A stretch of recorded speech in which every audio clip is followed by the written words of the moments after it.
It's from Likee TV. Imagine and button is hit subscribe. See the latest news on Saturday. Na your mom runs in 84 as some a yaba. You see pressure than another so yes on resign because 84 your friends are sitting near ma. Yes, oh my Ghana and wording and the braba your mom room in Chinsem. The more demo, your friend Edewu,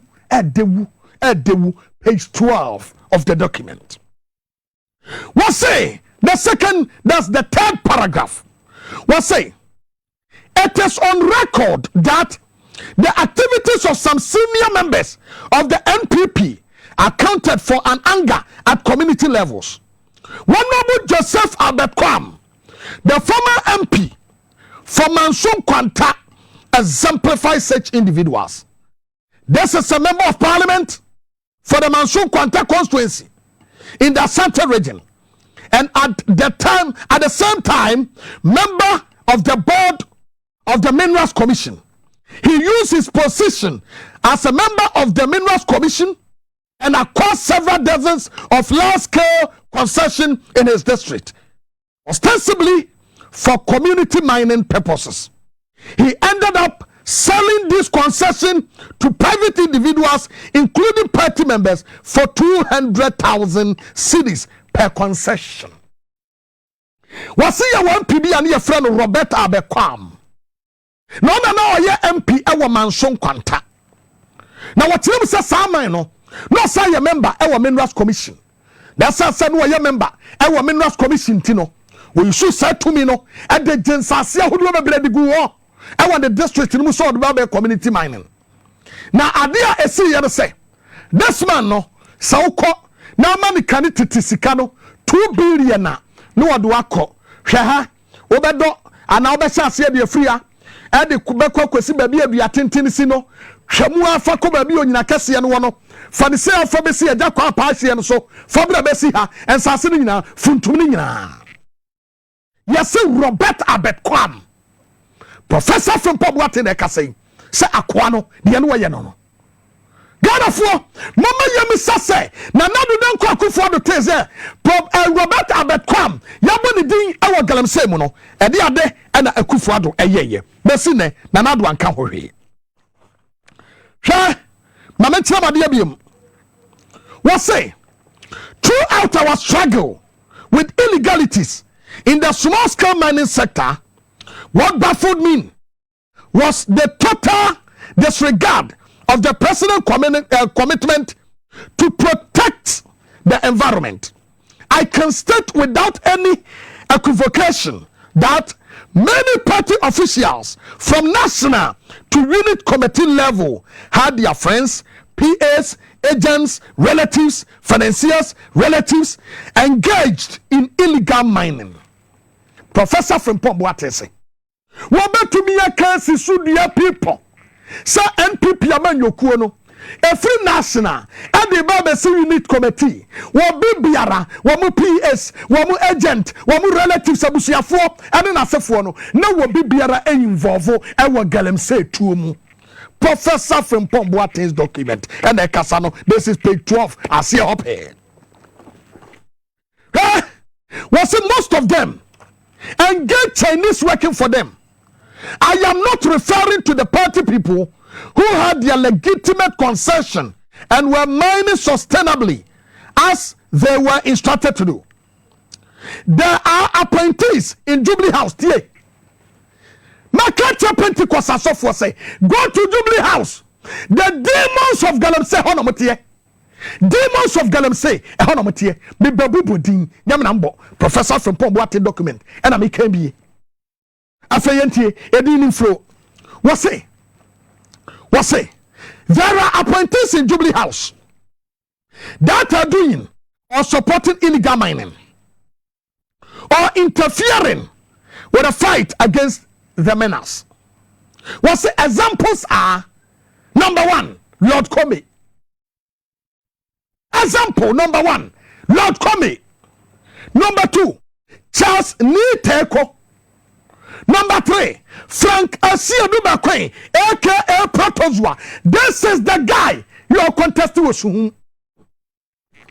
na wo bia bone dia wo ye no professor from Pomboate bechirim ena Ganafo nananom amu suhum nananom amu to aba suhum ena ya say ensase bi yensuo nyina say ena nsuo tumi nto Akufo Addo amamu bone nti ena nsuo tumi nto yo yemamu ena ya kasei abrantie na friend Kesi adu ya dodo no friend protozoa ya professor from Pomboate bone din ewo Galamsey womam say bia Galamsey womamu a wo be Kesi adu ba kwen aka protozoa ewo Galamsey mu no ene saa kwa no se yantu no so oba no maye MP na wono bi saa no emesamra emfama yen medonyame saa kwa wawini a metro frigana kotre Togo. Because I will never allow a person like that. Someone shamra mame. And see. Yay. I mean from Uram. Nianko hadie. Urade. Me say and now you are who. Yamba su. Why? Aha. And now ubesu. And now besu.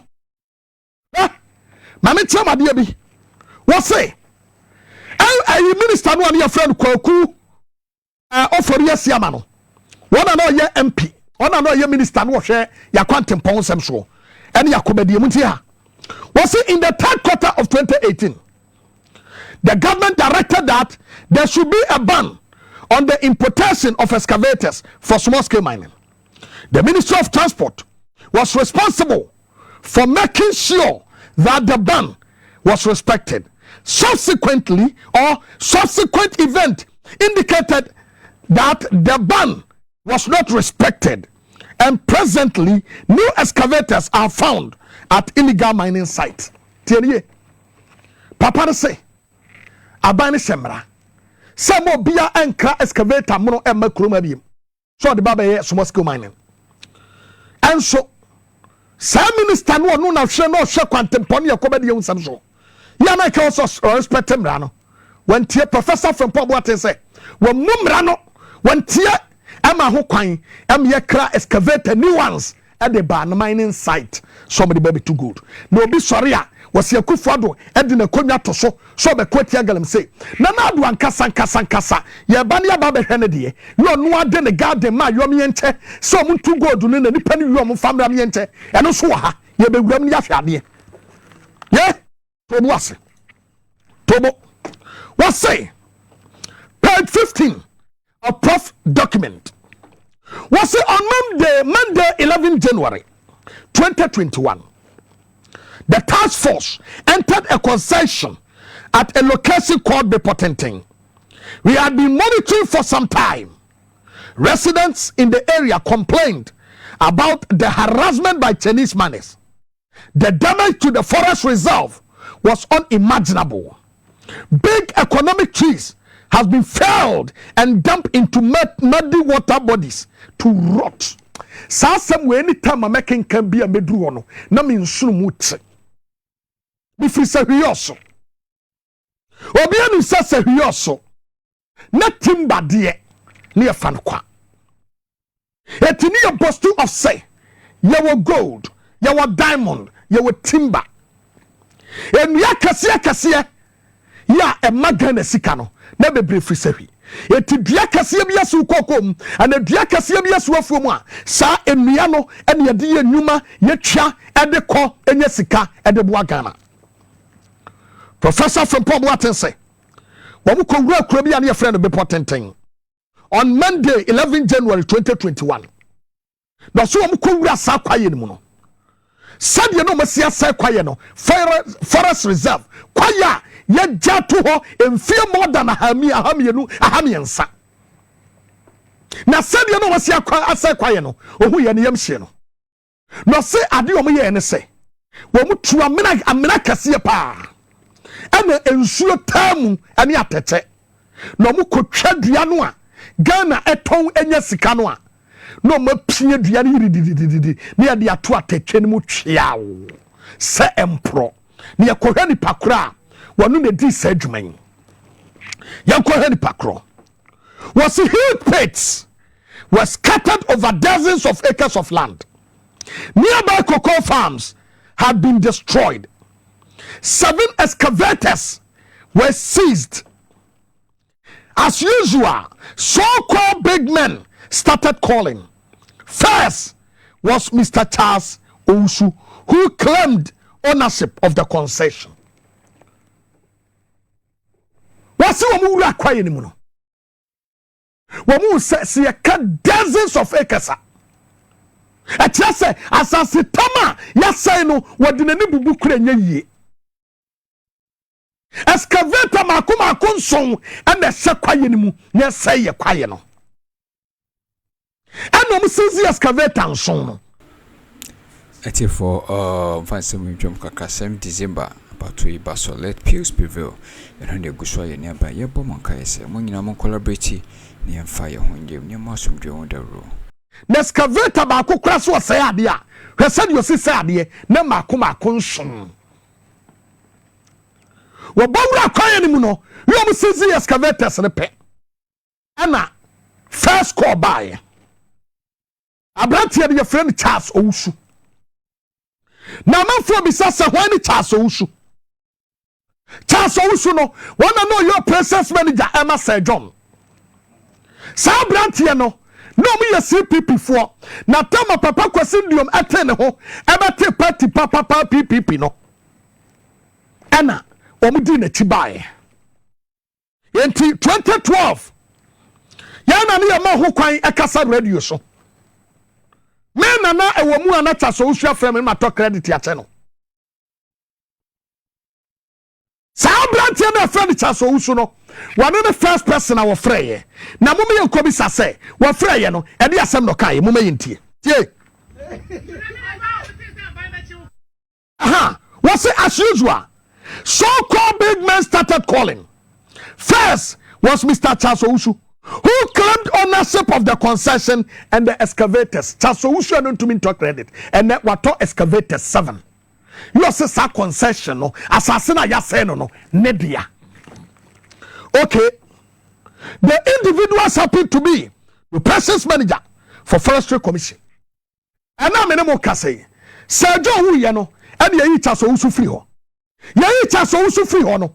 And na Charles Owusu say why software keto software Owusu ben pa sori ho. It is a say nyame afre no.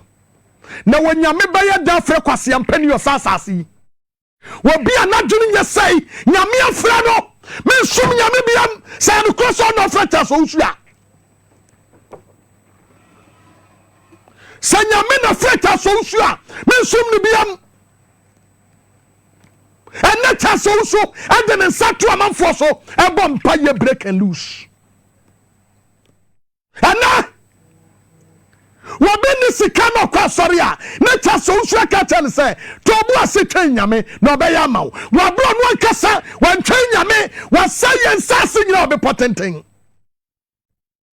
Ghana for Charles Owusu afre ya release excavators no ya kwani another one see ya release dia na dia biam de see ye what say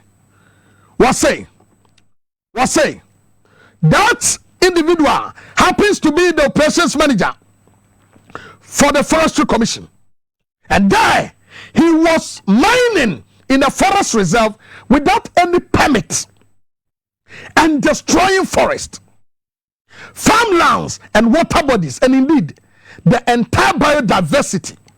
Not long after Mr. Charles Owusu made his call, Frank Asiadubakwe, popular known as Protozua, of the office of the chief of staff, also called the task force and asked for the release of the excavators. You can be sure that the chief of staff knew nothing about this. And the chief of staff boya odinechi wonu nene wo me se sakwa we contest suhum na suhum for your mistake ne ato abama no a ne ma hu say mum pai yedie e wo krom ha Obia what supply Obia what contribute to the destruction of our forests. Protozua and in the nickname. Protozua so munko science na munko any meaning. Okay. Yamram. Hey. Chaso usu. Awurade. Yamram ni yankon ha another one. Aha. Ana opiemu nankasa se boy. Saba bi amedre. Ana champion man Gabi Asarwa Chiredako. Look, Gabi, let me tell you something. Asami ba ya Professor Frimpong attending document betu ya drop it. And I'm within the court. Now, what do you say? Masama mo wana say. Sir, BBC ya. Now, what do you Mika? No more Jania court because we offer. And we you PM nankasa Akroma. But mesre court no. So I'm interested no more say. Ensure na say no nyo kumangra kwa nenom. Epona ahono no enyo kumangra kwa nenom.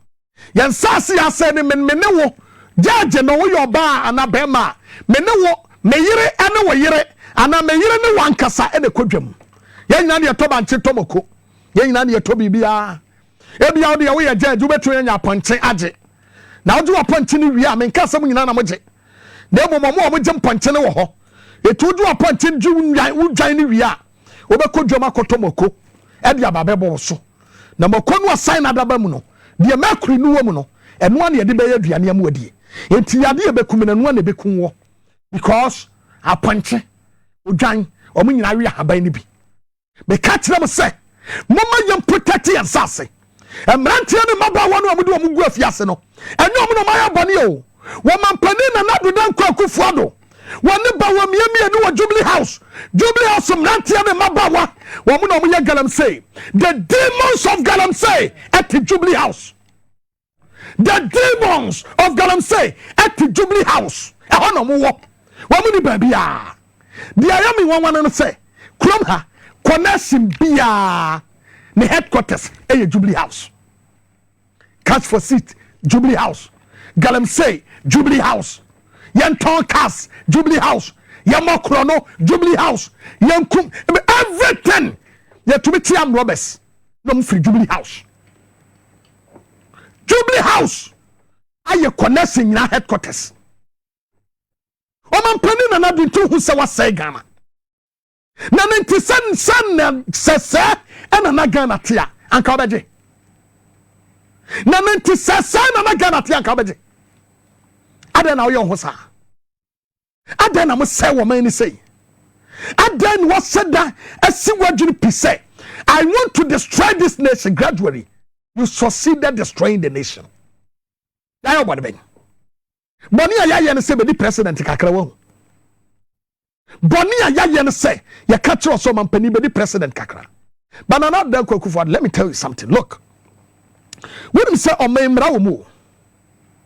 Emra wo mu ate. Emabu na ti krom ha. Yeso ye wakoma wo. Ye ti se Kenyafo no. Ye ti se Rwanda wo. Emabu no strike here. You can't take it all. Say you strike here. Mu wanu manfo mu dwane akɔhen. Hwɛ. Owura abamba ben eka asem bi. Na wo say. A soldier for the Préssuré wa Ghana omododo esen. Si ya di tuo de mamwa. Ya fan so omu nyina akra ye 1 million. Ya woni pa almost 36 million or 34 million. Ya nyi nkwada mfrim.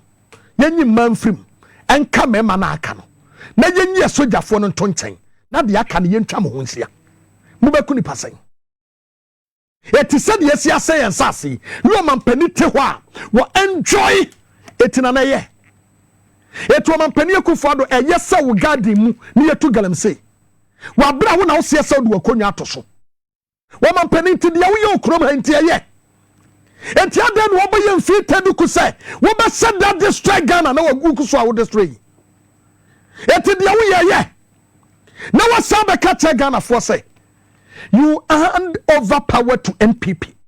Oh, Mr. President, with all due respect, Nana, Ghana we wa se wan hwe yi a obekwa homedie makwa akotrase atano pa bia mabunu no sori a ye bebo wadapa wani nye adwendwen bekun wo kroma jaidia wo ya no na mwa yen jaidia wo ya no na wasai Ghana wate me say wodu akonwa to so ses wantumi anso ana wantumi anko ntia Galamsey a obe resign ana obe fa akonya no so o mampani Akufo Addo do the needful resign na faga na to why mesraw busomba mi ensen ya aka ya yekoto abai sori fra akonya no so na ko na wasai wa man no nana se one resign a mama wo na wotwe mienu starting from Tuesday se one resign a may demonstration against you your friend me ne wanum pay demonstration Edomase some Debre or Daily Update TV so